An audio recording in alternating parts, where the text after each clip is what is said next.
आपण पाहत आहात स्वराज्य न्यूज. सत्य हेच जे तुमच्या समोर.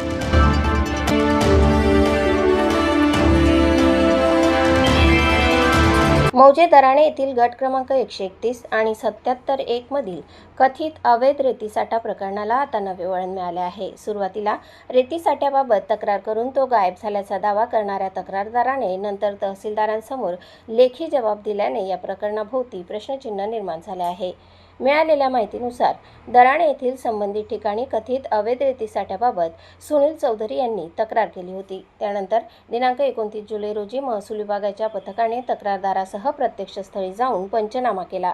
या पंचनाम्यात सुमारे 20 ब्रास रेतीसाठा असल्याची नोंद करण्यात आल्याची माहिती आहे. मात्र पंचनाम्यानंतर दुसऱ्याच दिवशी हा रेतीसाठा रातोरात गायब झाल्याचा आरोप तक्रारदाराने केला होता. या संदर्भातील व्हिडिओ आणि माहितीही माध्यमांसमोर मांडण्यात आली होती. या कारवाईमध्ये मंडळ अधिकारी मीना पवार, तलाठी गौरी पाटील, पोलीस पाटील तसेच पोलीस पथक सहभागी असल्याचे सांगण्यात येते. दरम्यान तक्रारदाराच्या जबाबात नमूद करण्यात आलेल्या व्यक्तींना कथित रेतीसाठ्याबाबत तब्बल 15,64,320 रुपयांची नोटीस बजावण्यात आल्याची माहिती समोर आली आहे.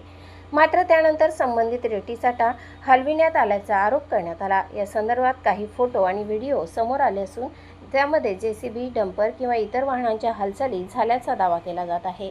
दिनांक 30 जुलै रोजी महसूल पथकाने पुन्हा पाहणी केली असता रेतीसाठा पसरलेल्या अवस्थेत आढळून आल्याची माहिती आहे. त्यामुळे पंचनाम्यानंतर रेतीसाठ्याच्या स्थितीत नेमका काय बदल झाला हा प्रश्न आता उपस्थित होत आहे. या संपूर्ण प्रकरणातील सर्वाधिक चर्चेची बाब म्हणजे तक्रारदार सुनील चौधरी यांनी दिनांक 31 जुलै रोजी तहसीलदार शिंदखेडा यांच्या समक्ष 100 रुपयांच्या स्टॅम्पवर लेखी जबाब दिल्याचे सांगण्यात येते. या जबाबात संबंधित रेती वाहतूकदारांना आपण ओळखत नसल्याचे नमूद करण्यात आल्याची माहिती आहे.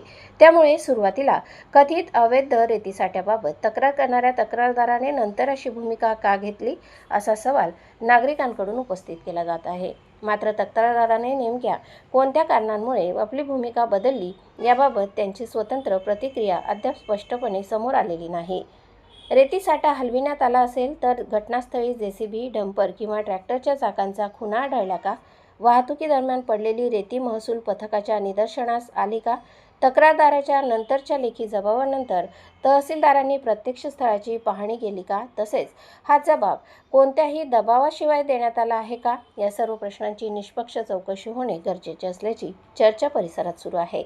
दरम्यान संबंधित रेतीसाठ्यातून घरकुल लाभार्थ्यांना प्रत्येकी 5 ब्रास रेती देण्यात येणार असल्याची माहिती तहसीलदार नितीनकुमार देवरे यांनी दिल्याचे समजते. त्यामुळे या रेतीसाठ्याबाबत प्रशासन पुढे कोणती कारवाई करते याकडेही नागरिकांचे लक्ष लागले आहे. विशेष म्हणजे हा तक्रार प्रकरणाची दखल महाराष्ट्र शासनाने घेतल्याची माहिती समोर आली आहे. शासनाचे अवर सचिव डॉक्टर उमेश राठोड यांनी जिल्हाधिकारी धुळे यांच्याकडून संबंधित प्रकरणाचा अहवाल मागविल्याचे सांगण्यात येते. त्यामुळे आता शिंदखेडा महसूल प्रशासन जिल्हाधिकारी कार्यालयाला नेमका कोणता अहवाल पाठवते याकडे सर्वांचे लक्ष लागले आहे. पंचनाम्यातील नोंदी, रेतीसाठ्याची प्रत्यक्ष स्थिती, तक्रारदाराचा नंतरचा लेखी जबाब आणि त्यानंतर झालेली कारवाई या सर्व बाबींचा अहवालात नेमका कसा उल्लेख होतो हे पाहणे महत्त्वाचे ठरणार आहे.